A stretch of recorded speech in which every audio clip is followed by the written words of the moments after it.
এই ৫ ব্যাংকে যদি আপনার টাকা জমা থাকে, আপনি যদি এই ব্যাংকে চাকরি করেন কিংবা এই ব্যাংকের শেয়ার হোল্ডার আপনি, তাহলে এই ভিডিওটি আপনার জন্যই। ৫টি ব্যাংকের নাম শুনুন। First security, global, union, Exim কিংবা সোশ্যাল ইসলামী ব্যাংক। নিশ্চয়ই শুনেছেন ব্যাংকগুলো একীভূত হয়ে যাচ্ছে। তাহলে আপনার টাকা, চাকরি, শেয়ার থাকছে তো?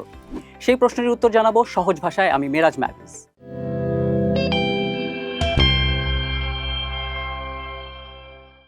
প্রথমেই এই ৫ ব্যাংকে যাদের টাকা আছে তাদের জন্য সুখবর। এই ব্যাংকগুলো থেকে নভেম্বরের শেষ দিক থেকে টাকা তুলতে পারবেন, যা এতদিন অনেকাংশেই বন্ধ ছিল। তবে শর্ত হলো, একবারে অ্যাকাউন্ট থেকে তুলতে পারবেন সর্বোচ্চ ২ লক্ষ টাকা। এর বেশি টাকা যাদের তোলার প্রয়োজন তাদের জন্য নির্দেশনা আসবে শিগগিরই।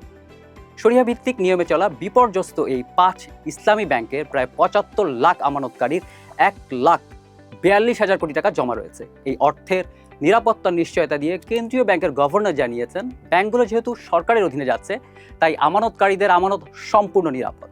এর আগেও এমন সিদ্ধান্তের পর ব্যাংকগুলোতে টাকা তোলার বাড়তি ভিড় দেখা গেছে।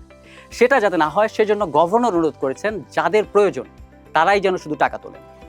এর আগে ৫ই নভেম্বর ব্যাংকগুলোর পর্ষদ ভেঙে দিয়ে প্রশাসক বসানোর সিদ্ধান্ত নেয় বাংলাদেশ ব্যাংক। এমন ঘোষণার পর ৫ ব্যাংকের ৭৬১টি শাখার ১৮,০০০-এর বেশি কর্মীর কপালে চিন্তার ভাঁজ, যাদের বেতন ভাতার পেছনে বছরে লাগে ২,০০০ কোটি টাকা। তবে চিন্তা হবেই বা না কেন? এর আগে ইসলামী ব্যাংক বাংলাদেশের ২০০ কর্মী ছাঁটায় এবং ৪,০০০-এর বেশি কর্মীকে ওএসডি করার স্মৃতি এখনও টাটকা। তবে বাংলাদেশ ব্যাংক জানাচ্ছে, ব্যাংকগুলোকে অকার্যকর ঘোষণা করে মার্জার প্রক্রিয়া শুরু করার মাধ্যমে আমানতকারীদের দায়িত্ব সরকার নিলেও কর্মীরা থাকছেন বেসরকারি ব্যবস্থাপনায়। সম্মিলিত ব্যাংকটি রাষ্ট্রায়ত্ত হলেও চলবে বেসরকারিভাবে, অর্থাৎ এটা সরকারি ব্যাংক হবে না। কর্মীরাও বেসরকারি হিসেবে থাকবেন। কর্মকর্তা কর্মচারীদের বেতন কাঠামোতেও কোনো ধরনের পরিবর্তন হবে না। আর সবচেয়ে বড় কথা, কাউকে চাকরিচ্যুত করা যাবে না। এবার আসা যাক শেয়ার প্রসঙ্গে। শেয়ার হোল্ডারদের ভবিষ্যৎ নিয়ে পুঁজিবাজারে থাকা সব জল্পনা কল্পনার অবসান হয়েছে ৬ নভেম্বর সকাল।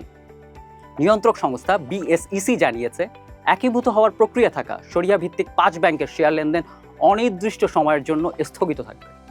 বিনিয়োগকারীদের শেয়ার মূল্য কিভাবে ঠিক হবে তা জানিয়েছিলেন গভর্নর। তিনি জানান, ব্যাংকের শেয়ার হোল্ডারদের ইকুইটির মূল্য এখন নেগেটিভ, তাই তাদের শেয়ার ভ্যালু শূন্য বিবেচনা করা হবে। কাউকে কোনো ক্ষতিপূরণ দেয়া হবে না। ব্যাংকের নেট অ্যাসেট ভ্যালুও ঋণাত্মক। তিনি আন্তর্জাতিক নিয়মের প্রসঙ্গ টেনে বলেন, আন্তর্জাতিক নিয়ম অনুযায়ী কোনো প্রতিষ্ঠানের মালিক যেমন লভ্যাংশ পান, তেমনি ক্ষতির দায়ও নিতে হয়। আমরা এখানে শেয়ার হোল্ডারদের বিরুদ্ধে কোনো শাস্তিমূলক ব্যবস্থা নিচ্ছি না, কেবল তাদের শেয়ার মূল্যকে শূন্য ধরা হচ্ছে। অন্য দেশে হলে এ অবস্থায় শেয়ার হোল্ডারদের জরিমানা করা হবে। জানিয়ে রাখি, এই ব্যাংকগুলোর মোট ঋণ আছে ১,৯৩,০০০ কোটি টাকা, যার মধ্যে ১,৪৭,০০০ কোটি টাকাই এখন খেলাপি।